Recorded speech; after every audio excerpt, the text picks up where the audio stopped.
All right. Happy Tuesday. As I always say, Tuesday is the time when God said, Ki toiv, it was good, 2 times. My wife and I were married on a Tuesday. We wanted a Thursday, but the owner of the hall, after like a couple of weeks, said, my grandson's getting married. You got to find a different day. So we got married on a Tuesday. I don't hold any regrets. I don't hold anything against him. We had a beautiful wedding. Today I'm going to talk about kosher. Basics of kosher. There are numerous laws when it comes to keeping kosher. If you have any questions, just ask. We will not be able to cover everything by any stretch of the means, but I want to really talk about how difficult it is to trafe up your kitchen, as we would say, to make it not kosher. If you follow some basic rules, you're more likely to find if something gets mixed and sponges mixed with other sponges and stuff, there's a good chance that it's still perfectly kosher 100%. Where to begin? So let's imagine you have a new kitchen, and let's say you move into a new house. I think this is the best way. Very practical. You move into a new house or a new apartment, and the kitchen's not kosher. So what's kosher, first of all? Kosher means kosher utensils. The Torah says, 3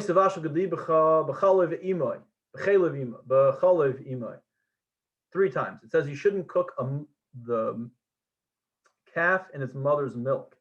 Very bizarre line. Anyway, it says it 3 times.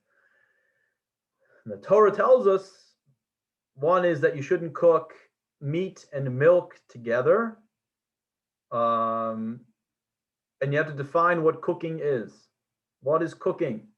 If you put a piece of cold cheese on a piece of cold slab of cold meat, you put them together, that's still kosher. Now you can't eat it because one of the other 3 times it means you can't eat it. One is you can't cook it, you can't eat it, and you can't sell it. Have hana. Hana means to sell it. So let's say you go into Air B&B, California, why not? LA, La Brea, and you go into a house, you're not sure if it's kosher or not. So the first thing you want to do is check to see if there's a self-cleaning oven. A self-cleaning oven gets up to 2,000 degrees. The way, as we learned 3 parshias ago in our parsha class, the way something becomes not kosher is how you make it kosher. What does that mean? If you had a pot and you had boiling water in it, and you poured some, bacon in there, you put some bacon in there, now the pot is not kosher. You cooked non-kosher food inside this pot. So how do you make the pot kosher? You have to wait 24 hours. Why 24 hours? Because the taste of the meat becomes pogum, what's the word for pogum? Spoiled. It becomes spoiled. And really the issue of eating, the issue of having treif, non-kosher food, is taste. You're not allowed to have taste, which means you're actually able to, so to speak, inject bacon into you. Now, for Kabbalistic reasons, you shouldn't really do that unless it's for your life. Then the Torah obligates you to do it. But the problem is tasting it. You're not allowed to taste non-kosher food. You can consume it other ways, but you can't taste it. So you wait 24 hours, and it says that the taste becomes pogum, it becomes spoiled, and then you boil it. You boil water in the pot, clean water. So the way it became treif was through not kosher. I shouldn't say treif. The way it became not kosher was through boiling, and therefore you get rid of it by boiling the pot. What about an oven? An oven is with fire. It's very, very hot, 500 degrees. So the way to make it kosher is by self-cleaning the oven through fire once again. Yeah, some people take a blowtorch. It's a little bit dangerous to do it that way, but a self-cleaning oven for sure takes care of the issue. And what we do in our house very often, because we only have one oven for now, is that actually every week we self-clean our oven and we put pans in there. So yeah, because we cook chicken. If we want to make it parv or milchig, meaning if we want to be able to use our oven, let's say that we used for meat, we want to use it to make a lasagna, in a few days, you have to kosher the oven, right? So you can't use the same utensils that you use for meat as you do for milk, dairy and flesh, dairy and meat.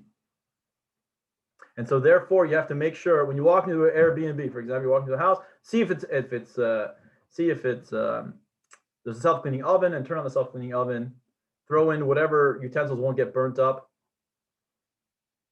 and you can do it for 2 hours and it'll become kosher. Everything in there will be totally kosher. Now, just a little, might seem obvious to you, but for whatever reason for me it wasn't. I once put in a pan in the self-cleaning oven, and when I took it out, the handle had disintegrated. And I was like, why did it disintegrate? It was made out of wood. My mother wasn't so happy. Anyway, so you walk into a kosher house, for the most part, you'll see there are, most homes have 2 sinks and 2 ovens and 2 burners, stovetop burners, because we can't have dairy and meat on the same, it can't be in the same sink, for example. You can't you can't put down a meat plate into, and a dairy plate into the same sink. Again, you're worried that you might cook. You might mix milk and meat together. Now, what's cooking? Cooking means when you have 2 substances coming together and they reach 108 degrees. That's called yad soletis bo. Yad, your hand, soletis bo, that like you move it away because it's like hot enough that you're gonna be like, woo, that's hot. When items are together, milk and meat are together at a temperature of 107, 108, that's called cooking, and that's going to be a problem. Now, you can't even pour down. Why do you have 2 sinks? For the most part, why should you try to have 2 sinks? Because let's say you don't put your bowl into it's a little technical. This is going to be a very technical class. Let's say you put your bowl, the problem is when you scrape your contents into the disposal or into the sinkhole, to the drain, if you pour milk and meat in there and you run it with some hot water, it's going to cook inside the drain. That's also going to be an issue. So you'll see in most Jewish homes nowadays, there'll be 2 separate sinks with 2 separate drains if possible, or let's say they meet up at one drain. You don't ever use really hot water when you clean your utensils. You can use warm, pretty hot water, let's say 98 degrees. It's still pretty warm. But you shouldn't use very hot water because you might obviously cook inside the little drain. Stove tops. Now, by the way, this is all very pertinent also for Passover, because on Passover and Pesach, we're not allowed to have chametz. Chametz is like a McDonald's cheeseburger. You can't have it. It's a big problem. It's just as unkosher, not kosher as the most non-kosher thing you can possibly think of. So all of these laws really apply to Passover as well. So actually we learn most of the laws from how to make things kosher on Passover, and that's how we apply it to how to kosher your kitchen. Passover is a little even more stricter and to a different degree, but for the most part we follow the same laws. So a stovetop is a burner. Yeah, if you have a gas stovetop, the truth is it's always kosher. It's never really an issue as long as it's clean. Because the fire is constantly moving on it. The fire is constantly burning off that chametz. I mean or chametz or treif, that non-kosher items. I keep saying treif. Treif is a borrowed term. Treif actually means cut. If you shecht an animal, you kill an animal, let's say a cow, and you see the lungs have a puncture in it, we can't eat a cow that has a punctured lung. Yeah, just because you slit the throat properly, they have to check. There's a lot of checking to be done. If you ever check out a shoichet, a slaughterer, sometimes he has his thumb is usually like painted, glossed, like after someone gets their nails done, a manicure, they put that like nice little gloss over it, to keep it so it doesn't chip easily or break easily. So a lot of sheikh slaughterers have that. They need that thumb to check to see the lungs. A smooth lung is called glatt. Glatt kosher. It's a smooth lung. Now, it doesn't have to be perfectly smooth. It can have like ridges and whatnot. But if it's punctured, then that is a problem, and that's called treif. Now, we borrow that term treif to say for anything that's not kosher, but a hamburger and a cheeseburger is not treif. Obviously, it's not treif. Treif means punctured lung or punctured organ, but we use it. So I'm gonna keep using that term. It should be not kosher. By the way, I'm moving fast because you can always rewatch and ask questions after. Now, that's with regards to how to kosher certain things. So your stovetop, if it's gas, it's always kosher. You can go into an Air B&B. Your pots have to be kosher.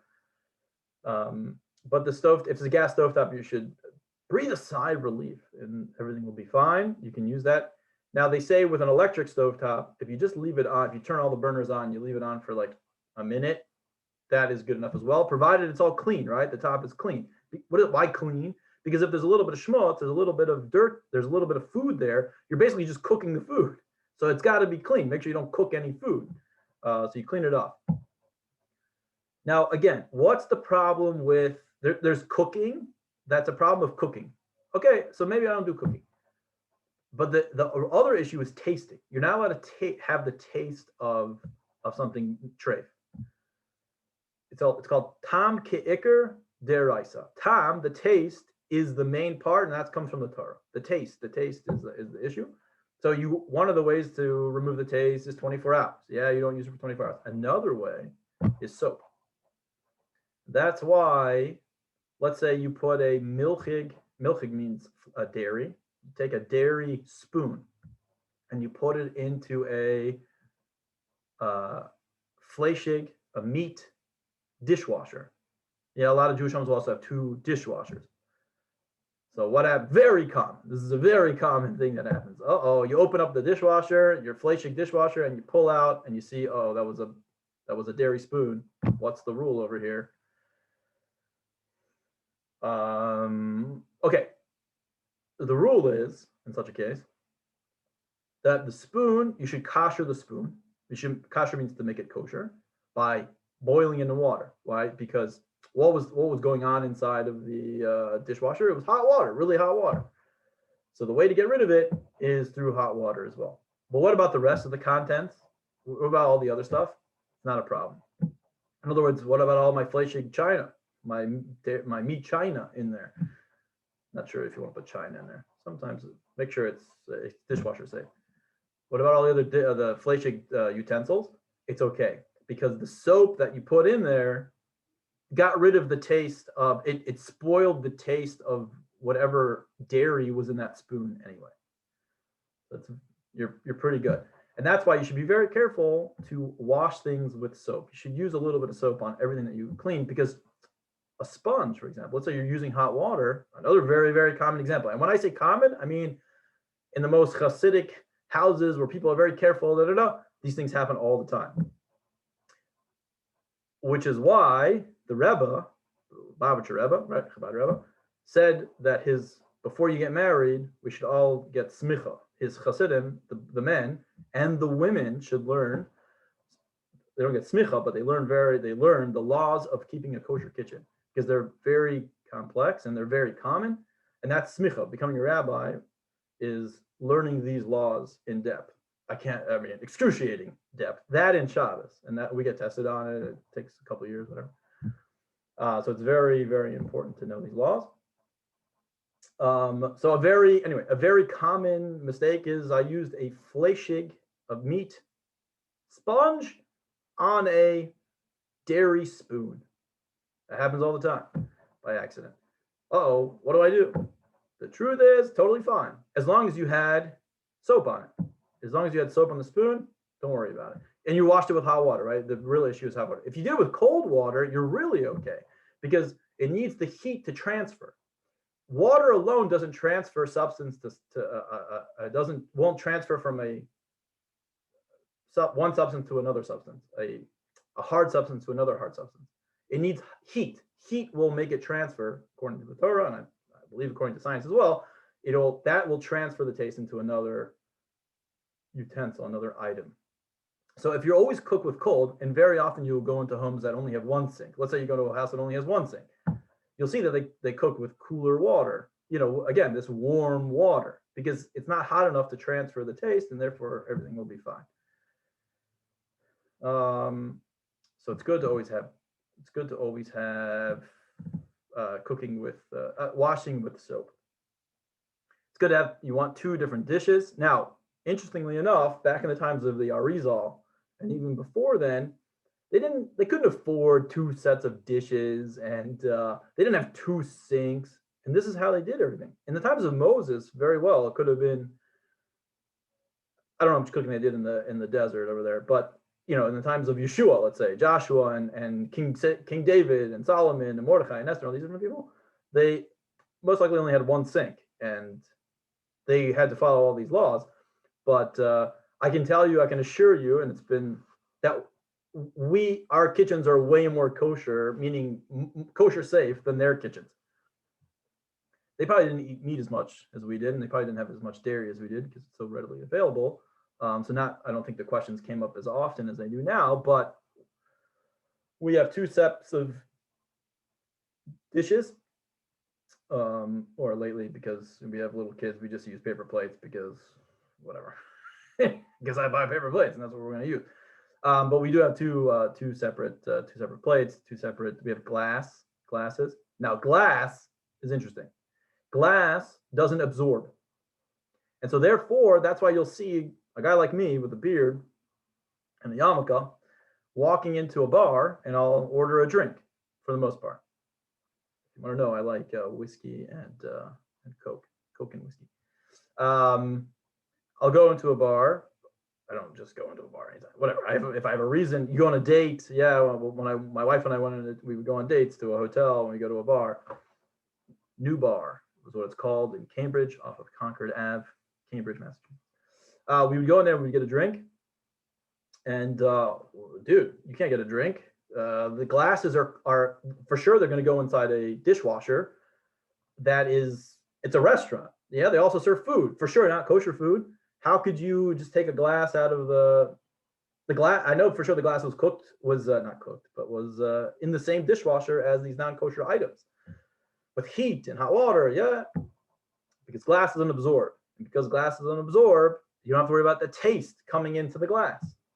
Now, Chabad is what's called machmir. Chabad is stringent, that when in our own home, if someone gives us glasses, or you do mix milk and meat together, we do kosher it a little bit, because there is an opinion that perhaps it does absorb, but the accepted opinion for the most part is that it doesn't.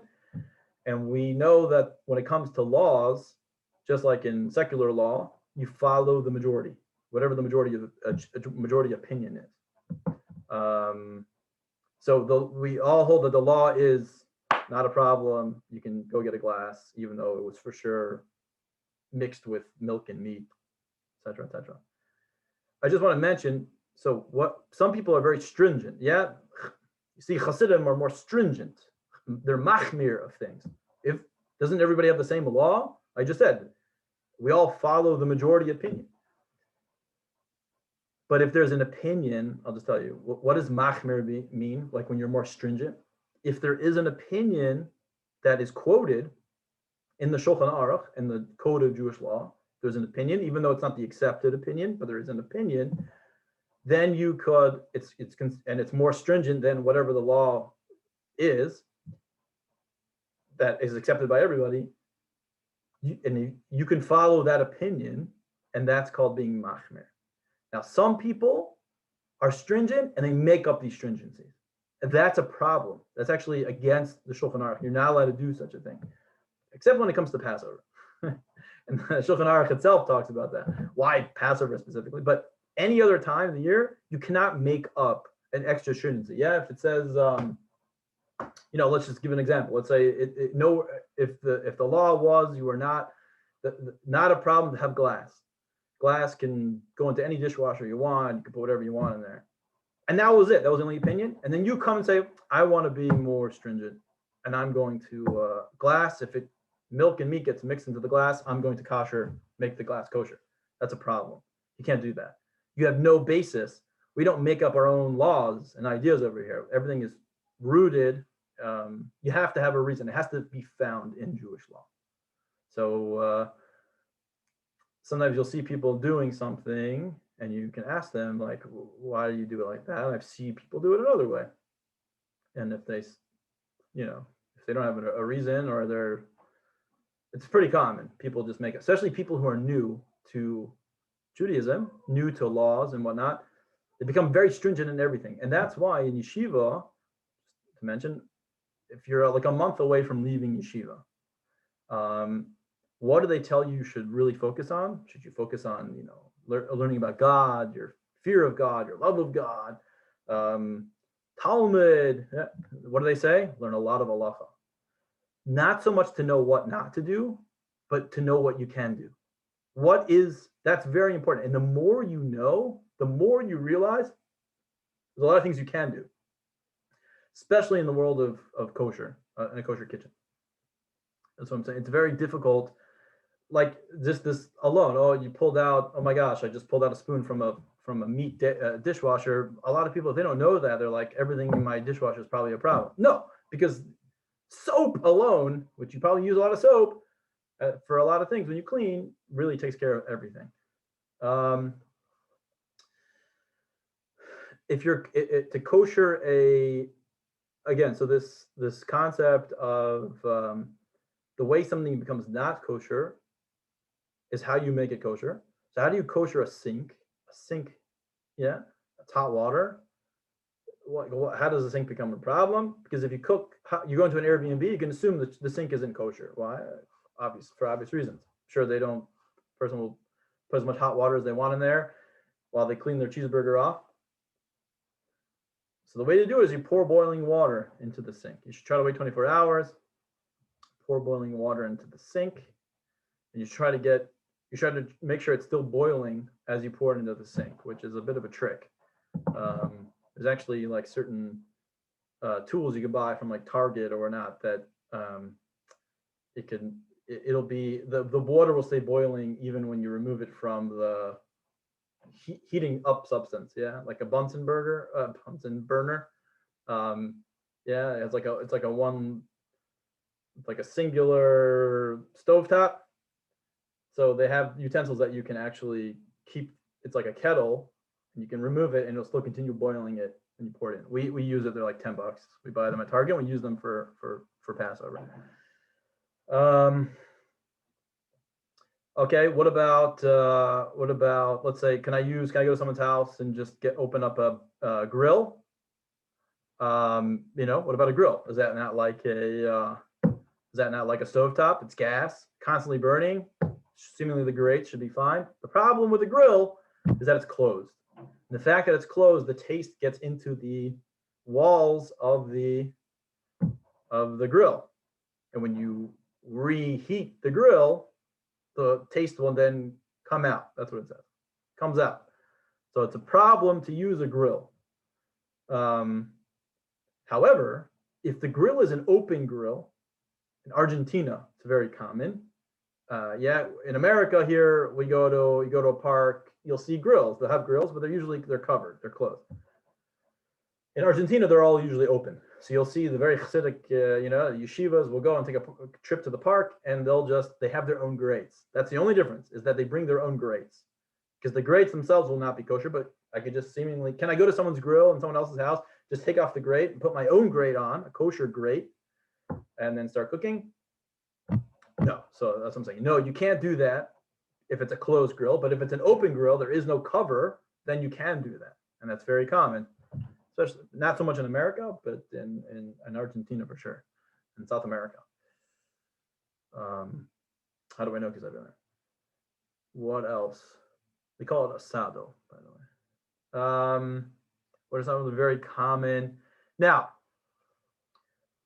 we know there's the point you have to wait 6 hours. We wait 6 hours between from milk to meat. When you have meat, and there are different reasons in the Shulchan Aruch that I won't get into, you have to wait 6 hours. Some people wait 3, which is interesting because the Shulchan Aruch itself says the people of Amsterdam waited 3 hours.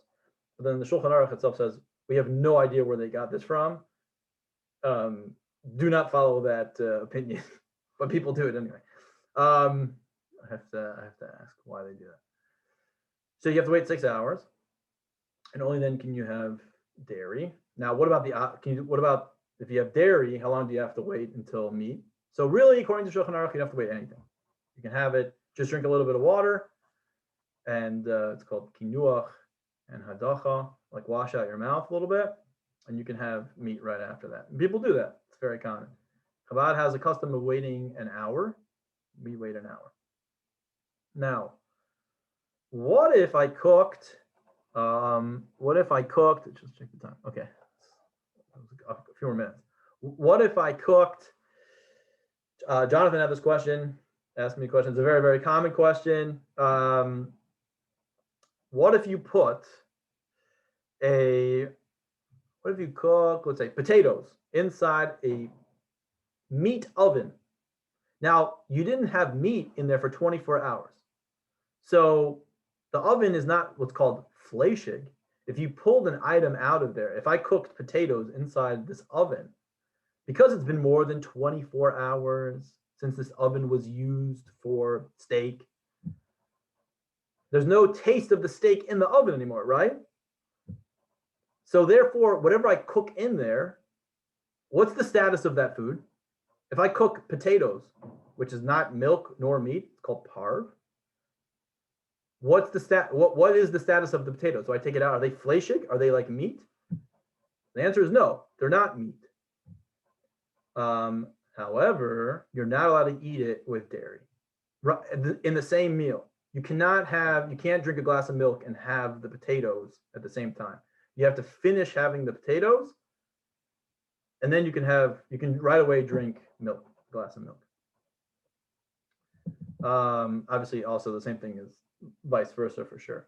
So sometimes you will find, especially nowadays, people have 3 ovens and 3 sinks and 3 burners, 3 dishwashers, because they have one for meat, they have one for dairy, and they have one for parv. They want the items to be for sure never milk or meat. Which items which items are that you most likely want to make sure they're always parv?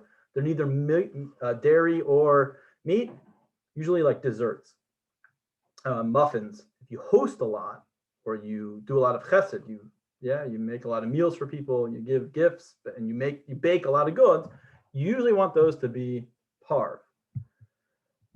Because the person then has the option of having a muffin with my coffee and milk in the morning, or I can have a muffin right after I have my steak dinner, or together with it. You know what I mean?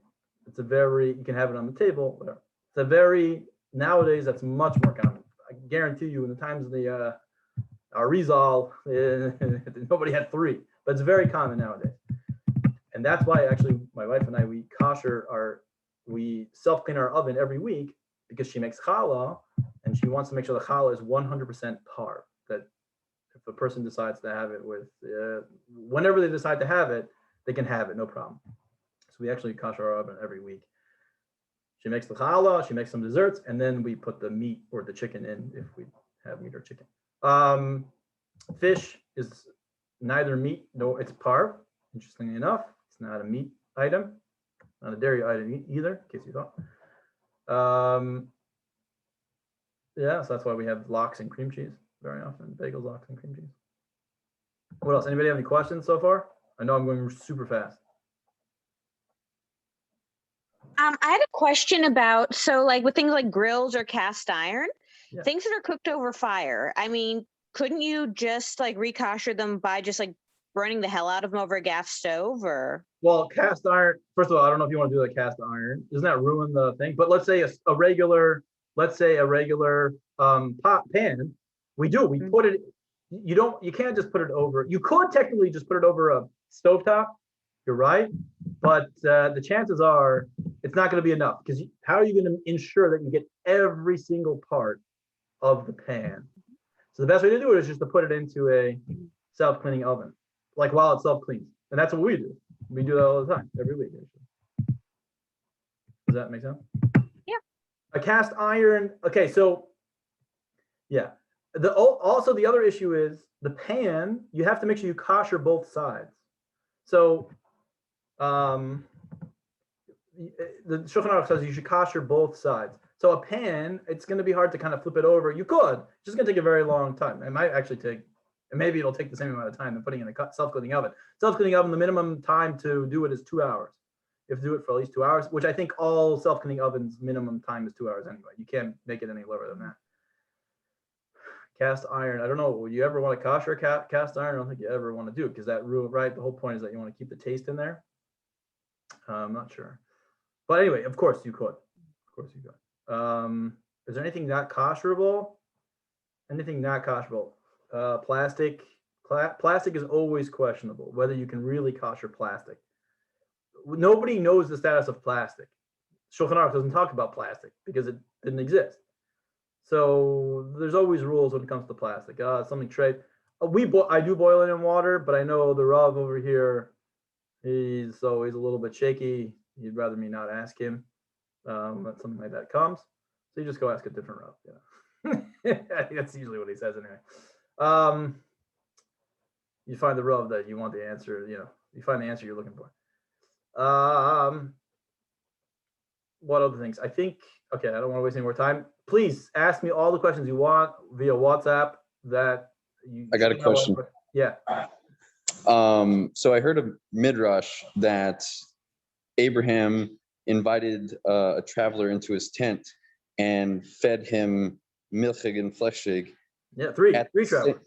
At the same time? Yeah. Am I understanding that right? It's not a midrash. It was straight in the Torah, for sure. It's when the angels came to tell him the good news. There were 3 angels, right? Angels only have one mission. So one came to tell that Sarah was going to have a baby. Another one was going to say that God is keeping up his covenant with you. And the third one is I'm going to destroy Sodom and Amorah. And he fed them beef tongue and milk fat, cow fat, cow cream. So what's the answer to that? How could he have done that? Yeah, how did he get around what I mean, he was Abraham, like how did he not, I mean, what? Yeah, for sure. Classic question. So the basic answers are, number one, they weren't people. Okay, no, the first answer is this is before the Torah was given, right? There was no, the law did not exist.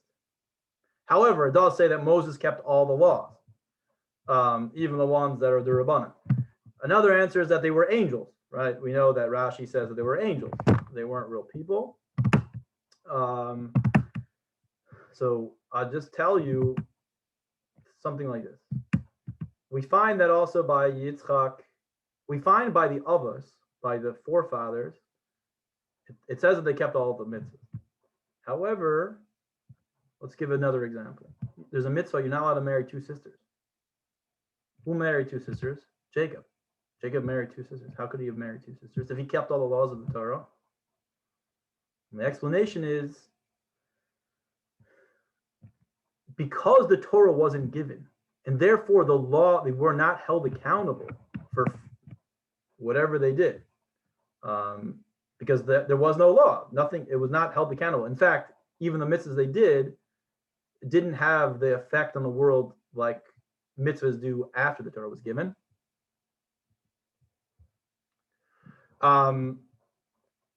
So they would do things even though for the sake of peace and for the sake of doing, they would go beyond the measure of the law in a way.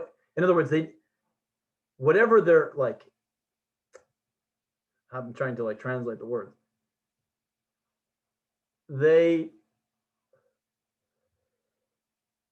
basically they would sacrifice what the Torah would say, because the Torah didn't say it yet, in order to bring peace. And in order to please everybody, in order to appease and please everybody, their guests. Yeah, Abraham was all about guests, having the right kind of guests, treating the guests proper. In fact, he left his guests to go talk to God. He left talking to God to go tend to his guests. And he knew that his guests would appreciate fatty meat and fatty cream. And Jacob, in order to not embarrass Leah, he married, but he had to marry Rachel, and he wanted to marry Rachel. He goes, I know the Torah in 2,000 years is going to say I can't do this, but the fact that it doesn't say it right now, I'm going to, in order to help self-sacrifice. In other words, I'm going to give up my desire, what I want, which is to do what the Torah says, in order to not embarrass and to offer the greatest compliment and the greatest service to another person. I'm going to forego what I want, and I'm going to do what's best for that person. So in the case of Jacob, he didn't want to embarrass Leah, and he said, look, the Torah is not given, and this is the right thing to do. And God was very pleased with that. Now, we can't do that anymore, but God was very pleased with that at the time. Same thing with Abraham. Abraham said the same thing. Yeah, the Torah is not given, and this is how I want to treat my guests, and this is what's good for the times. I'm going to go ahead and do it. Now, there's practical applications for that, what's a practical application of that nowadays? Being machmir. Yeah, it's not always, you don't always have to be so machmir. You always have to find the stringent opinion in halacha. If there's an opinion that is less stringent and it'll please everybody, your guests at the home, people who are not ready yet to, observe like the way you observe, then that's the right thing to do. That kind of makes sense? That's perfect. It actually is like how Bnei Noach only have 7 mitzvot. And even though they might take on other things, like they're not obligated, but you know, so in the case they might need to violate one of those mitzvot, it doesn't even matter because they're Bnei Noach. Exactly. So, I will say about Bnei Noach, by the way, it's 7, but there are way more. The Rebbe would always say you should learn the 7 mitzvahs and all the ramifications, and the ramifications are extreme. Like, I mean, there's not just like, oh, these 7 things. It's like basically you got to be keeping kosher to a certain extent. But yes, it's very true what you're saying, and it applies very much to yeshiva guys when they go and have a community. Like I would very often, I went to different places in the world, and I would make a community. Not making community. I would get, if there was Jews there, like let's say, for example, where did I go? Kochle Yaver, Estonia. I was in Estonia for one Passover. Okay, they have no rabbi there. So you go in for Passover and you're the rabbi and you find all the Jews and you get them together and you have a Passover Seder. Okay, I didn't run the Seder like I would in my own house, where, believe me, there's a lot more stringencies going on than what I did for them. I just did the most basic parts for them. By the way, I just want to say something just on that little topic. God used to have great pleasure from sacrifices. People would build what's called bamas, altars, anywhere, wherever they wanted, outside your house. You want to build an altar and give a sacrifice? God took tremendous pleasure. When the Torah was given, and he said, when the Beis HaMikdash, when the Mishkan came, the tabernacle, he said, no more Jewish people, you're not allowed to make bamas. You're not allowed to make altars outside of the Mishkan. And it says God hated the people that would do such a thing. When Jews would do such a thing, God hated it. Things change.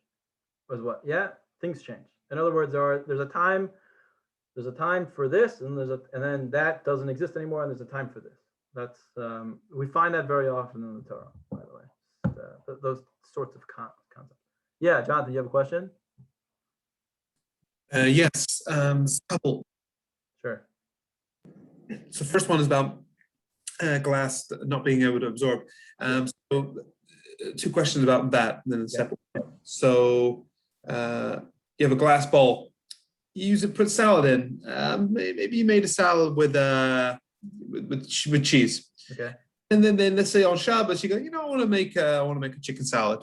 Is that totally permissible as long as, is that permissible? Yeah, that's permissible. Some have the custom not to do that and have separate glass things. However, did you clean it? Also, you have to take into consideration, did I clean it with hot water, or did I just use cold water to get rid of it? But yes, some have an opinion. Some are machmer and some are not so much.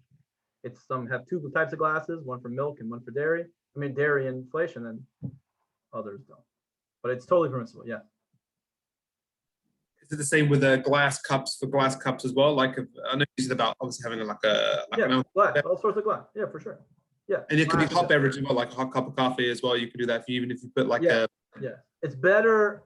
Most would say if you have an ability not to do it, don't do it. But if that's all you have, then you can do it. Yeah.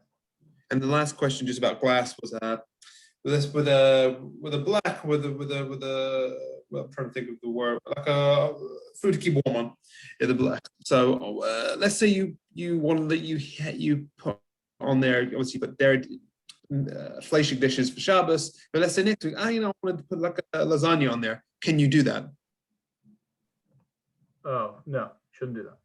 In other words, you're asking, can I put, if I heated up a brisket on Tuesday on this little hot plate? Can I heat up my lasagna the next day on it? It's better not to. However, if you double wrapped it, how do you get a kosher meal in an airplane? How do you get kosher meals in an airplane? They put it in the same oven as they put all the other non-kosher foods. There's a concept of if it's double wrapped, it doesn't escape. It won't absorb any taste from wherever. It creates sort of its own dome, and taste won't be able to get inside. So if it's double wrapped, then it's okay. Then you can do that for sure. Just like in an airplane, that's how they do it. That's why you get a kosher meal in an airplane. There's like 3 different wrappings on it. It's like insane. But yeah, you could do that now. However, lechatchila, there's something called lechatchila and b'diavad. Yeah, there's the right way to do it. Lechatchila means the best way to do it on the first approach. Lechatchila means first. Tchila means first. Lechatchila, like the most. There's the first way to do it. Then there's something called b'diavad. Okay, if you can't do it or it was already done, here's the situation. So lechatchila, you shouldn't double wrap if you don't have to. However, if you are in a situation where I have to double wrap, like I only have one oven, or I can't do it in time, or it happens. It happens in every kitchen. Then you double wrap it with aluminum foil. Just wrap it around a couple of times. So in your case of the hot plate, if you double wrap one of them, then it's fine. You can do that. Even at the same time? No, definitely better not to do it at the same time. You could, yes. Mitzvah did, like halachically, and I mean that's how they do it in airplanes. You could, but if you really can avoid it, you should avoid it. The Shulchan Aruch says that if you can really avoid doing that, you should try to avoid it. If you really can't avoid it for whatever reason, then you can't avoid it. But let's say you go to a hospital and you got to heat something up, and they have a hot plate there, and this woman's cooking her brisket, and you need to warm some food up, and you need to eat right now. So just double wrap your lasagna next to her. Double wrap your lasagna next to her brisket, and that's fine. You can do that. So lichatchila, you shouldn't. If you're in a situation where you have to, you could. It's called b'diavad. Thank you. Yeah, sure. Anybody else? All right. Text me. Obviously, please text me when you get your smicha. When you get ordination, the joke is they give you your certificate, and then they give you the phone number to the Rav, saying, now that you know that these questions are very complicated, and make sure you always call. You have a Rav's number. A Rav meaning, there's regular Joe Schmoes like myself that learn the halachas, and we got tested. We learned the laws, and we got tested. And then we have those that are like next level, called dayanim. They're the next level, and they're judges, and they really know the laws, and they can whatever. They're the ones that you call very, very often. Whatever. The Rebbe himself would call a Rav. You have to call it Rav. It's a different status. It's a very different status. Anyway, so a lot of times I have questions, and I ask my rabbi. Actually, lately he just says, "What do you think?" But for the most part, you have to have a Rav. Anyway, l'chaim. Tonight is Tanya. I think we'll end off with chapter 1 and move on to chapter 2, and I'll speak to you guys later. Call me if you have any questions. Be well. Bye-bye.